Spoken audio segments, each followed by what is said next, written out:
Bos sekolah ini pintar tanpa menyadarinya. Gadis yang diganggu olehnya. Ada ibu lain yang bahkan para gangster tidak berani menyentuhnya. Tapi tidak bisa menyalahkan bos sekolah karena begitu berani. Karena bahkan gadis lemah pun tidak tahu tentang legenda lama ibunya. Ibunya dulu adalah ratu tempat ini. Dulu menerima puluhan gangster sendirian tanpa minder sama sekali. Tapi kemudian saya bosan dengan kehidupan membunuh orang yang jahat. Segera menjadi ibu rumah tangga keluarga. Jalani hidup yang mencintai suami dan anak. Putri Ahran adalah segalanya. Biasanya, Kang Ja tidak tega membeli sendiri 50.000. Namun, dia senang membelikan Putri handuk 100.000. Tapi bukan hanya Ahran yang tidak bersyukur. Juga merendahkan gaya yang dipilih ibuku terlalu kasar. Kang Ja merasa sangat bersalah. Baru saja memberi Ahran 2 tagihan baru untuk membiarkannya pergi. Tanpa diduga, uang ini dengan cepat mencapai bos sekolah. Ahran kembali dengan tubuh yang terluka. Malam itu, Kang Ja membersihkan kamar putrinya. Terkejut melihat luka di tangannya. Balikkan selimutnya. Memar di paha bahkan lebih jelas.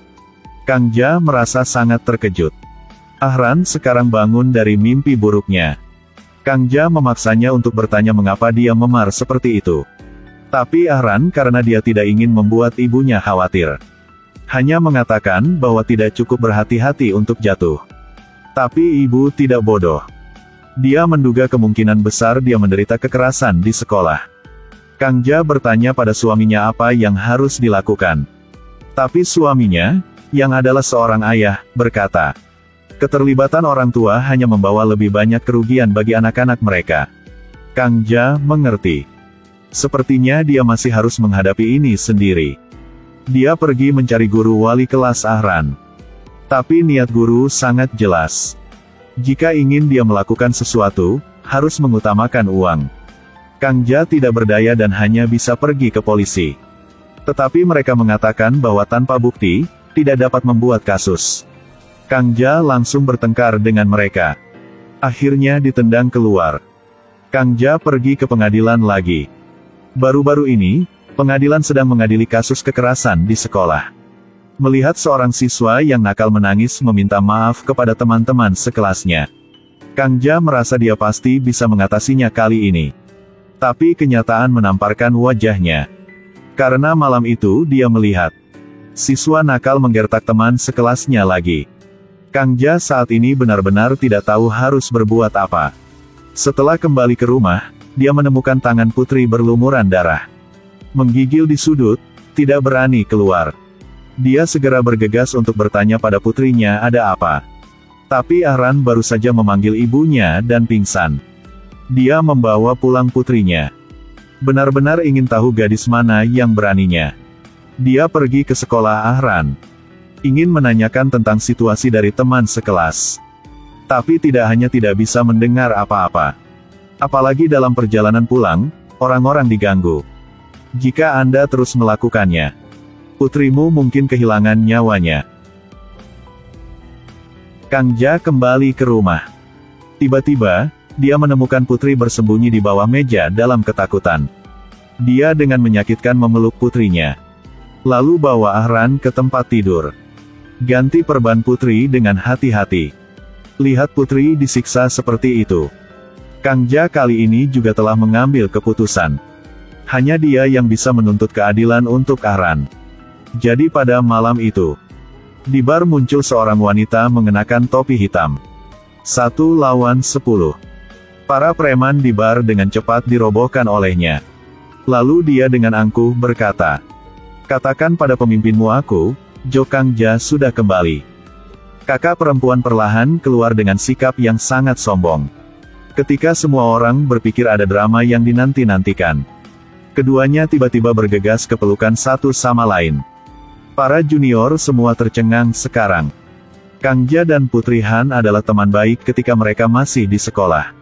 Ada saat ketika guru melecehkan Putri Han di sekolah. Kang Ja segera menoleh ke dinding untuk menemukannya menghitung buku. Kemudian, guru ini sedang kencing di pinggir jalan ketika dia tiba-tiba melihat seorang penguasa tiba-tiba di sebelah wajahnya. Dia menoleh untuk melihat. Bukankah ini murid nakal di kelasku, Kang Ja? Kang Ja mendorong guru ke dinding. Lalu remas pantatnya. Guru berbicara sangat sulit untuk didengar. Saya pasti tidak akan memaafkanmu. Kang Ja juga tidak rata-rata. Aku akan menyeretmu ke neraka bersama. Keesokan harinya, Kang Ja bertemu dengan pembalasan guru.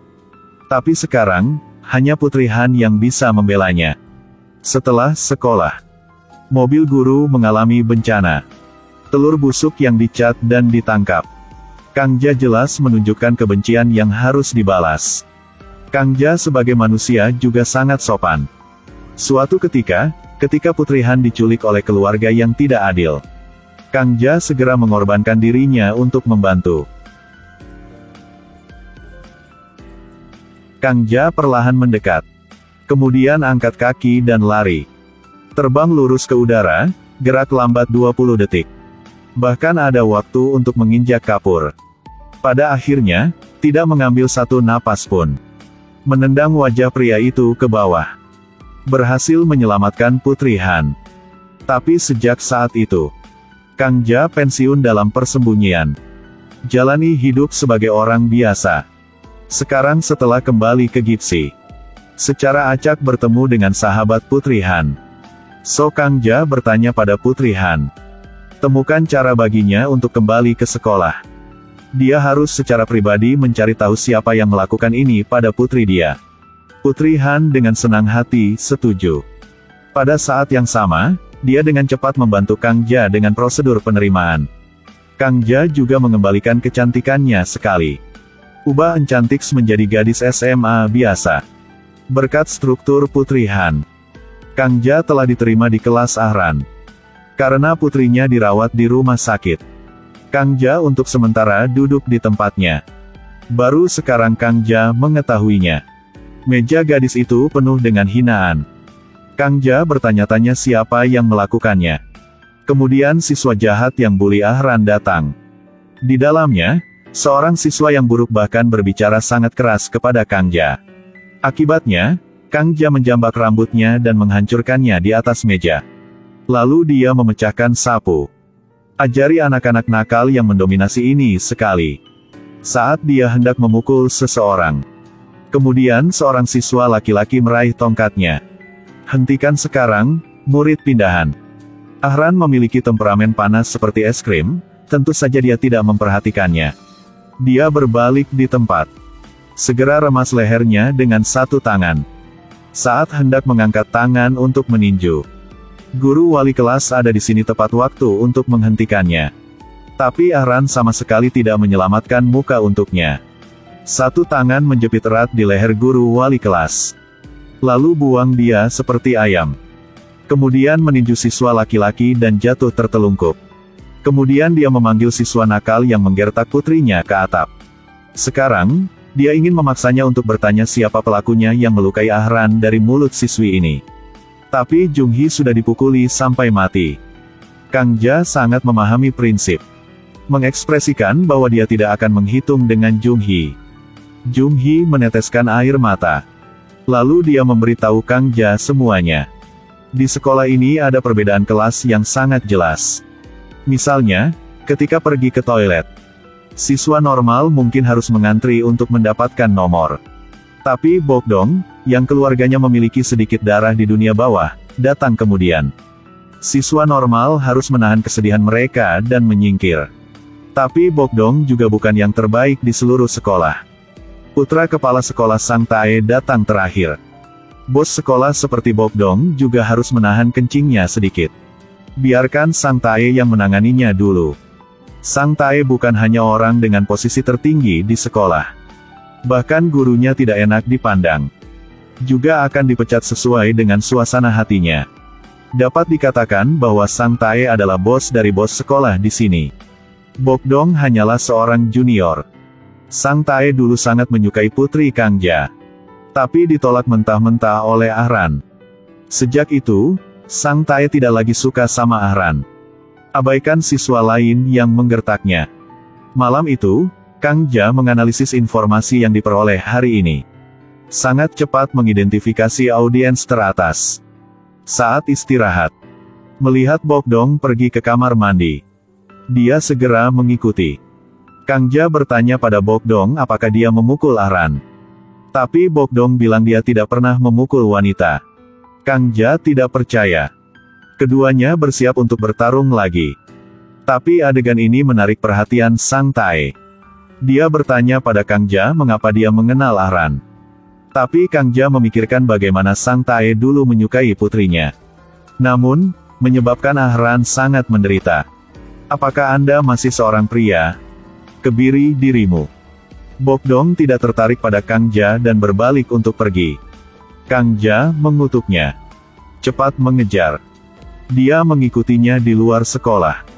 Bogdong sekarang memasuki klub. Kang Ja saat itu yang mengenakan seragam tidak bisa masuk. Dia tidak punya pilihan selain mengganti pakaiannya di tempat. Setelah beberapa saat menyamar, dia menjadi penampilannya yang berusia 30 tahun. Lalu dia pergi ke klub. Ketika saya sedang mencari Bogdong, seorang tuan hantu mengira itu adalah seorang pelayan. Dia melecehkannya tanpa henti. Kang Ja juga bukan pengganggu. Pukul dia tepat di dada. Kemudian meraih dasinya di lehernya. Lalu tendang dia ke ruang VIP. Setelah itu, Kang Ja pergi ke ruang VIP lain. Dia akhirnya melihat sosok Bogdong di dalamnya. Dia menemukan bahwa ini tidak sesederhana kelihatannya. Gadis bernama Yi Kyung ini adalah sahabat Ahran. Tapi entah sejak kapan, Yi Kyung diganggu setiap hari. Tapi suatu hari, Guru Do Jungwoo datang untuk menyelamatkan. Biarkan Yi Kyung mencari dukungan. Di bawah godaan intens Do Jungwoo, Yi Kyung yang polos dengan cepat jatuh cinta. Dua orang mengidentifikasi hubungan. Tapi Do Jungwoo benar-benar brengsek. Setelah mendapatkan Yi Kyung, dia tidak menghargainya lagi. Juga, setelah mengetahui bahwa Yi Kyung tidak menstruasi selama 3 bulan, dengan kejam meninggalkannya, So Yi Kyung memutuskan untuk mengancam Do Jungwoo. Aku akan menceritakan keseluruhan cerita. Jin Yi Kyung, aku bisa membuatmu kehilangan segalanya. Harap ingat untuk memasukkannya ke dalam. Yi Kyung dengan arogan pergi. Tapi Do Jungwoo tidak akan duduk di sana menunggu untuk mati. Dia segera memanggil bawahannya. Harus mengajarinya dengan hati-hati. Yi Kyung membicarakan hal ini dengan Ahran. Ahran menyatakan bahwa dia pasti akan melindunginya. Hasilnya, malam itu, bos sekolah telah datang ke Yi Kyung. Ahran tidak tega melihat Yi Kyung dibully. Berdiri untuk membantu. Perisai depan melindungi Yi Kyung. Tapi tindakan ini menempatkan Ahran dalam bahaya. Dalam perjalanan pulang, Ahran diancam oleh seseorang dengan pisau. Minta dia untuk tidak ikut campur urusan orang lain. Jika tidak, dia akan dibunuh. Sejak saat itu, arwah Ahran diserang dan harus dirawat di rumah sakit. Melihat sahabatku menjadi seperti ini, Yi Kyung memilukan. Hari ini dia akhirnya mengambil keputusan. Ceritakan pada ibu apa yang dia alami di sekolah itu. Kalau soal pindah sekolah lagi, jawabanku akan tetap sama. Aku tidak berbicara tentang itu. Bu, aku. Ibunya sibuk bekerja lagi. Tidak peduli dengan putri sama sekali. Yi Kyung tidak punya pilihan selain mengeksposnya secara online. Tapi keesokan harinya, Bogdong datang menemuinya. Bogdong menyuruhnya untuk tidak berpikir tentang menggulingkan Do Jungwoo. Dia menyuruh Yi Kyung untuk keluar dari kota ini dengan cepat. Jika tidak, akan dalam bahaya. Tapi Yi Kyung sudah mengambil keputusan. Malam itu dia menyelinap ke perpustakaan untuk mencari bukti. Anehnya, Do Jungwoo meramalkan bahwa dia akan melakukannya. Tapi tunggu di sana untuk waktu yang lama. Yi Kyung panik dan lari. Hasilnya langsung lari ke rooftop. Kebetulan, Bogdong juga ada di sini. Kemudian dia melihat darah segar Yi Kyung mewarnai tanah menjadi merah. Ibu Yi Kyung putus asa setelah mengetahuinya. Di pemakaman Yi Kyung, Do Jungwoo bahkan menyampaikan belasungkawanya. Ibu Yi Kyung langsung melemparkan bunga ke wajahnya. Anda membunuh putri saya, tetapi Anda masih berani menunjukkan wajah Anda di sini. Ternyata, Ibu Yi Kyung sudah mengetahui semuanya. Setelah Do Jung Woo keluar, polisi segera datang dan memintanya untuk bekerja sama dalam penyelidikan. Tapi sebelum itu, Do Jung Woo mendapatkan ponsel Yi Kyung. Dia menghapus semua bukti di dalamnya. Merasa tidak aman. Dia bahkan hancurkan ponselnya. Dengan demikian, dia bebas dari semua tanggung jawab. Kondisi Ahran di sini juga membaik. Untuk membantu Yi Kyung membalas dendam, dia memutuskan untuk bekerja sama dengan ibunya untuk kembali ke sekolah.